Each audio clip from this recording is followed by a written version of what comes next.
ওয়ালাইকুম সালাম। আসসালামু আলাইকুম। জোরে কথা বলবেন। কি নাম আপু? ভাই আমার নাম মরিয়ম আক্তার। বয়স কত আপনার? চলতেছে ২১। কত বয়স? ২১। ২১। জি। আচ্ছা আচ্ছা, বিয়ে হয়েছে আপনার? জি না, আমার বিয়ে হয় নাই। বিয়ে হয় নাই? না। দেশের বাড়ি কোথায় আপনার? আমার দেশের বাড়ি নোয়াখালী কোম্পানিগঞ্জ। নোয়াখালীতে থাকেন? জি, নোয়াখালীতেই থাকি। কি করেন আপনি? আমি পড়ালেখা করি। পড়ালেখা করেন? জি। বুঝতে পারছি। প্রিয় দর্শক, আমি একজন আপুর সাথে কথা বলছি, চাইলে আপনারা তার সাথে কথা বলতে পারবেন। স্ক্রিনে দেওয়া একটা নাম্বার থাকবে, এই নাম্বারটাই তার। যোগাযোগ করার জন্য কষ্ট করার কিছু নেই, সরাসরি যোগাযোগ করবেন স্ক্রিনে দেওয়া নাম্বারে।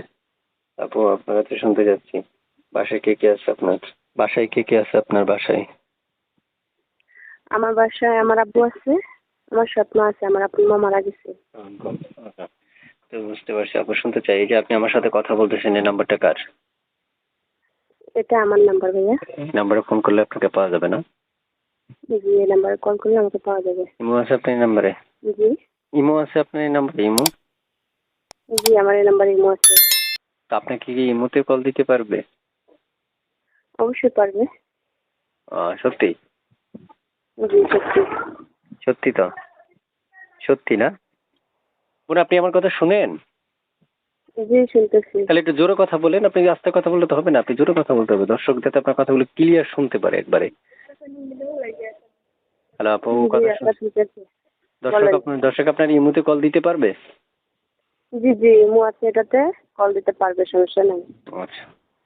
প্রিয় দর্শক, আমি এক এক করে অনেকগুলো তথ্য নিলাম। আমি জানি এই তথ্যগুলো আপনাদের কিচ্ছু হবে না, আপনাদের আরো তথ্যের প্রয়োজন। তাহলে আপনার এই স্ক্রিনে দেওয়া নাম্বারে কল দিয়ে সরাসরি তার সাথে যোগাযোগ করতে পারবেন, কথা বলতে পারবেন মন খুলে। তো আপু, শুনতে চাই, আর কিছু বলবেন আপনি? না, না। আচ্ছা ঠিক আছে আপু, ভালো থাকেন। আসসালামু আলাইকুম।